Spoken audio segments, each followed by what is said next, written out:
Kebenaran tentang surat perintah tanggal 11 Maret atau Super Semar merupakan salah satu peristiwa bersejarah dalam perjalanan bangsa Indonesia. 55 tahun yang lalu, terjadi peralihan kekuasaan dari Presiden Soekarno ke Menteri Panglima Angkatan Darat Letjen Soeharto.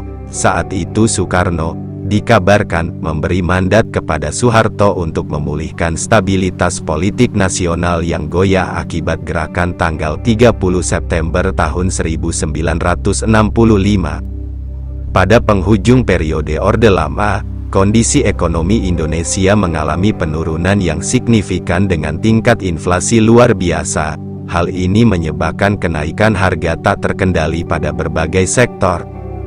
Keadaan semakin diperparah dengan banyaknya pejabat Orde Lama yang terlibat dalam korupsi, hingga pada puncaknya terjadi peristiwa kudeta terhadap perwira tinggi Angkatan Darat yang dilakukan oleh PKI pada tanggal 30 September tahun 1965, G30S. Peristiwa tersebut kemudian menjadi awal dari kejatuhan rezim Orde Lama. Bagaimana penjelasan dan kontroversi Super Semar?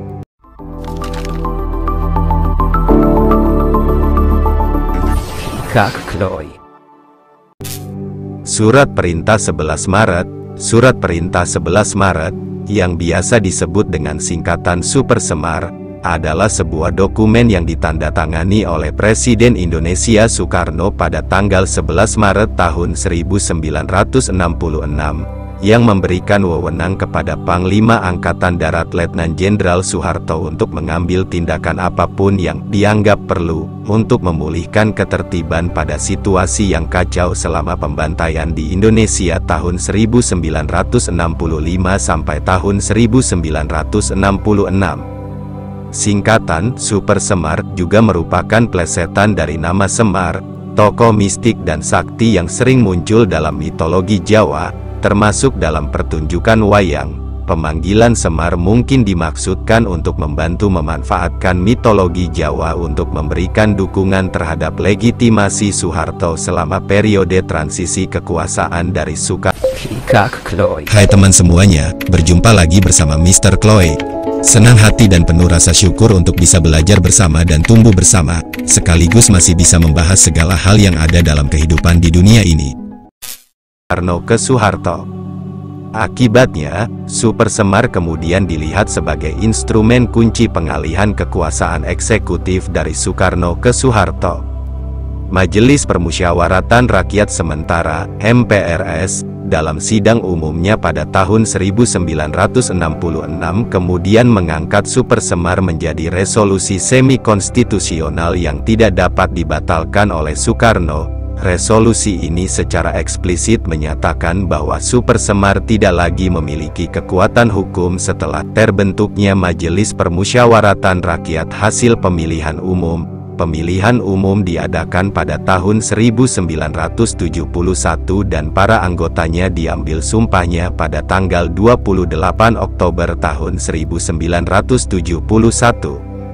Latar belakang. Pada tanggal 30 September tahun 1965, suatu kelompok yang menamakan diri mereka Gerakan Tanggal 30 September membunuh 6 jenderal senior dan 1 perwira Angkatan Darat, mengambil alih kendali sementara atas beberapa bagian dari pusat kota Jakarta, dan mengeluarkan sejumlah keputusan atas Radio Republik Indonesia. Soeharto dan sekutu-sekutunya mengalahkan gerakan tersebut dan dalam proses yang agak berlarut-larut yang berlangsung selama 6 bulan atau lebih, posisi resmi Soekarno sebagai presiden negara ini perlahan-lahan tapi pasti surut. Selama beberapa bulan berikutnya, Soeharto dan Angkatan Bersenjata mengambil inisiatif. Angkatan Bersenjata menuduh saingan lamanya, Partai Komunis Indonesia (PKI), berada. Maaf sebelumnya, agar kanal YouTube ini terus berkembang, dan teman semuanya merasa puas dan merasakan dampak yang baik, dengan kerendahan hati izinkanlah kami memohon untuk mensubscribe channel ini, memberikan like apabila menyukai tontonan ini dan berkomentar apa saja. Sesuatu hal yang sangat besar untuk berkembangannya kanal YouTube ini apabila teman semuanya tidak keberatan untuk melakukannya, agar konten ini tetap setia memberikan informasi dan hal-hal yang akurat, benar, profesional dan tanpa konspirasi sehingga generasi-generasi penerus tetap kritis dan bijaksana memaknai hal yang penting dalam kehidupan ini sebagai generasi bangsa. Di balik upaya kudeta dan pembersihan anti-komunis pun terjadi. Selama rapat kabinet yang tidak dihadiri oleh Soeharto, pada tanggal 11 Maret tahun 1966, ketika demonstrasi mahasiswa yang dilindungi oleh tentara berlangsung di Jakarta, pasukan tanpa lencana mengepung Istana Kepresidenan di mana rapat tersebut diadakan. Belakangan diketahui bahwa mereka adalah pasukan khusus Angkatan Darat. Soekarno disarankan untuk meninggalkan pertemuan tersebut dan ia melakukannya, terbang ke Istana Kepresidenan di Bogor, 60 km sebelah selatan Jakarta, dengan menggunakan helikopter. Sore harinya, 3 Jenderal Angkatan Darat, Mayor Jenderal Basuki Rahmat, Menteri Veteran dan Demobilisasi, Brigadir Jenderal M. Yusuf, Menteri Perindustrian Dasar dan Brigadir Jenderal Amir Mahmud, Komandan Komando Daerah Militer Kelima, mengunjungi Soekarno, yang ditemani oleh Wakil Perdana Menteri Yohanes Leimena, Hairul Saleh, dan Subandrio, dan kembali dengan membawa Super Semar yang telah ditandatangani, yang kemudian mereka serahkan kepada Soeharto. Keesokan harinya, Soeharto menggunakan kekuasaan yang diberikan kepadanya untuk melarang PKI dan, pada tanggal 18 Maret 15 Menteri Loyalis Soekarno ditangkap. Soeharto mengubah komposisi Majelis Permusyawaratan Rakyat Sementara, MPRS, dan setahun kemudian, pada bulan Maret tahun 1967, MPRS memutuskan untuk mencopot kekuasaan Soekarno dan menunjuk Soeharto sebagai pelaksana tugas presiden. Pada tahun 1968, MPRS menghapus kata pelaksana tugas dan lebih dari 2 tahun setelah peristiwa September tahun 1965, Soeharto menjadi Presiden Indonesia. Proses peralihan jabatan presiden dari Soekarno ke Soeharto memakan waktu lebih dari 2 tahun. Soeharto tetap berkuasa sebagai presiden hingga ia mengundurkan diri selama krisis politik di Indonesia pada Mei tahun 1998. Beberapa kontroversi, menurut penuturan salah satu dari ketiga perwira tinggi ADI yang akhirnya menerima surat itu. Ketika mereka membaca kembali surat itu dalam perjalanan kembali ke Jakarta, salah seorang perwira tinggi yang kemudian membacanya berkomentar, "Loh, ini kan perpindahan kekuasaan." Tidak jelas kemudian naskah asli Super Semar karena beberapa tahun kemudian naskah asli surat ini dinyatakan hilang dan tidak jelas hilangnya surat ini oleh siapa dan di mana karena pelaku sejarah peristiwa lahirnya Super Semar ini sudah meninggal dunia. Belakangan, keluarga M. Yusuf mengatakan bahwa naskah Super Semar itu ada pada dokumen pribadi M. Yusuf yang disimpan dalam sebuah bank. Menurut kesaksian salah satu pengawal kepresidenan di Istana Bogor, Letnan 1, Letu, Soekarjo Wilarjito, ketika pengakuannya ditulis di berbagai media massa setelah reformasi 1998 yang juga menandakan berakhirnya Orde Baru dan pemerintahan Presiden. Maaf sebelumnya, mengingatkan kembali untuk kedua kalinya, agar kanal YouTube ini terus berkembang, dan teman semuanya merasa puas dan merasakan dampak yang baik. Dengan kerendahan hati izinkanlah kami memohon untuk mensubscribe channel ini, memberikan like apabila menyukai tontonan ini dan berkomentar apa saja. Sesuatu hal yang sangat besar untuk berkembangannya kanal YouTube ini apabila teman semuanya tidak keberatan untuk melakukannya, agar konten ini tetap setia memberikan informasi dan hal-hal yang akurat, benar, profesional dan tanpa konspirasi sehingga generasi-generasi penerus tetap kritis dan bijaksana memaknai hal yang penting dalam kehidupan ini sebagai generasi bangsa. Presiden Soeharto. Dia menyatakan bahwa perwira tinggi yang hadir ke Istana Bogor pada malam hari tanggal 11 Maret tahun 1966 pukul 1 dini hari waktu setempat bukan 3 perwira melainkan 4 orang perwira yakni ikutnya Brigadir Jenderal, Brigjen M. Panggabean, Bahkan pada saat peristiwa Super Semar, Brigjen M. Jusuf membawa map berlogo markas besar AD berwarna merah jambu serta Brigjen M. Panggabean dan Brigjen Basuki Rahmat menodongkan pistol ke arah Presiden Soekarno dan memaksa agar Presiden Soekarno menandatangani surat itu yang menurutnya itulah surat perintah 11 Maret yang tidak jelas apa isinya. Letu Soekarjo yang saat itu bertugas mengawal Presiden, juga membalas menodongkan pistol ke arah para jenderal, namun Presiden Soekarno memerintahkan Soekarjo untuk menurunkan pistolnya dan menyarungkannya. Menurutnya, Presiden kemudian menandatangani surat itu, dan setelah menandatangani, Presiden Soekarno berpesan kalau situasi sudah pulih, mandat itu harus segera dikembalikan. Pertemuan bubar dan ketika keempat perwira tinggi itu kembali ke Jakarta, Presiden Soekarno mengatakan kepada Soekarjo bahwa ia harus keluar dari istana. "Saya harus keluar dari istana, dan kamu harus hati-hati," ujarnya menirukan pesan Presiden Soekarno. Tidak lama kemudian, sekitar berselang 30 menit, Istana Bogor sudah diduduki pasukan dari RPKAD dan Kostrad. Letu Soekarjo dan rekan-rekan pengawalnya dilucuti kemudian ditangkap dan ditahan di sebuah rumah tahanan militer dan diberhentikan dari dinas militer. Beberapa kalangan meragukan kesaksian Soekarjo Wilarjito itu, bahkan salah satu pelaku sejarah Super Semar itu, Jenderal Purn M. Jusuf, serta Jenderal Purnawirawan M. Panggabean membantah peristiwa itu.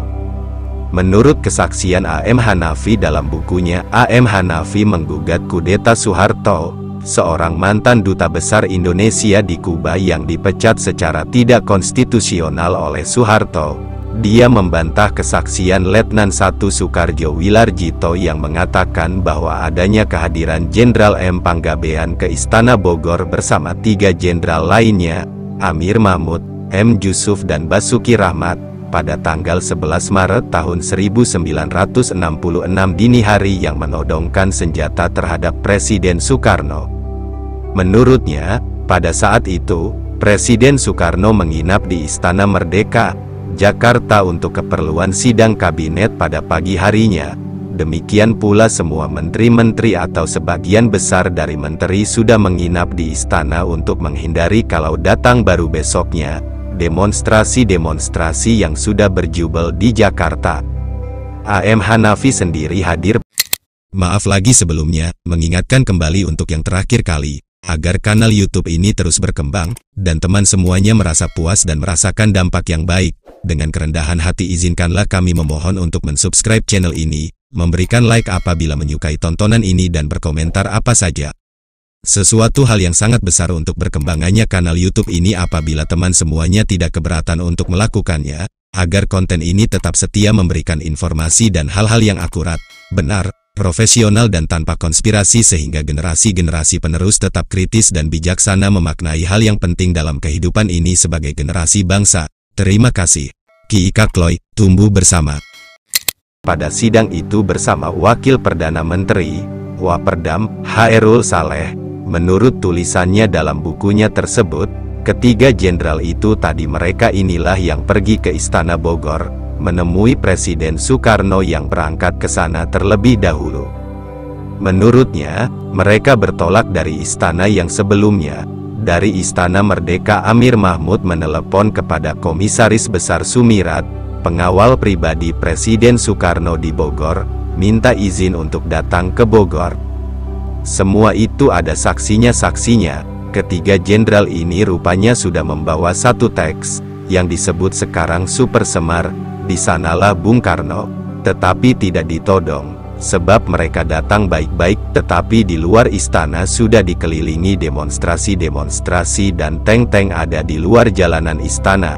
Mengingat situasi yang sedemikian rupa, rupanya Bung Karno menandatangani surat itu. Jadi A.M. Hanafi menyatakan, sepengetahuan dia, sebab dia tidak hadir di Bogor tetapi berada di Istana Merdeka bersama dengan menteri-menteri lain. Jadi yang datang ke Istana Bogor tidak ada Jenderal Panggabean, Bapak Panggabean, yang pada waktu itu menjabat sebagai Menhankam, tidak hadir. Tentang pengetik Super Semar, Siapa sebenarnya yang mengetik surat tersebut? Masih tidak jelas. Ada beberapa orang yang mengaku mengetik surat itu, antara lain Letkol Purnawirawan TNI AD Ali Ebram, saat itu sebagai staf asisten 1 intelijen Resimen Cakrabirawa.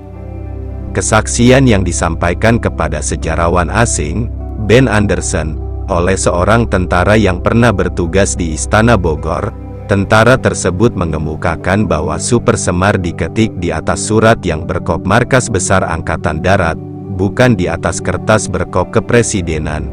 Inilah yang menurut Ben menjadi alasan mengapa super semar hilang atau sengaja dihilangkan. Berbagai usaha pernah dilakukan Arsip Nasional Republik Indonesia, ANRI, untuk mendapatkan kejelasan mengenai surat ini. Bahkan, ANRI telah berkali-kali meminta kepada Jenderal Purnawirawan M. Yusuf, yang merupakan saksi terakhir hingga akhir hayatnya tanggal 8 September tahun 2004, agar bersedia menjelaskan apa yang sebenarnya terjadi, namun selalu gagal. Lembaga ini juga sempat meminta bantuan Muladi yang ketika itu menjabat Mensesnek, Yusuf Kala, dan M. Saelan, bahkan meminta DPR untuk memanggil M. Yusuf. Sampai sekarang, usaha ANRI itu tidak pernah terwujud. Saksi kunci lainnya adalah mantan Presiden Soeharto. Namun dengan wafatnya mantan Presiden Soeharto pada tanggal 27 Januari tahun 2008, membuat sejarah super semar semakin sulit untuk diungkap.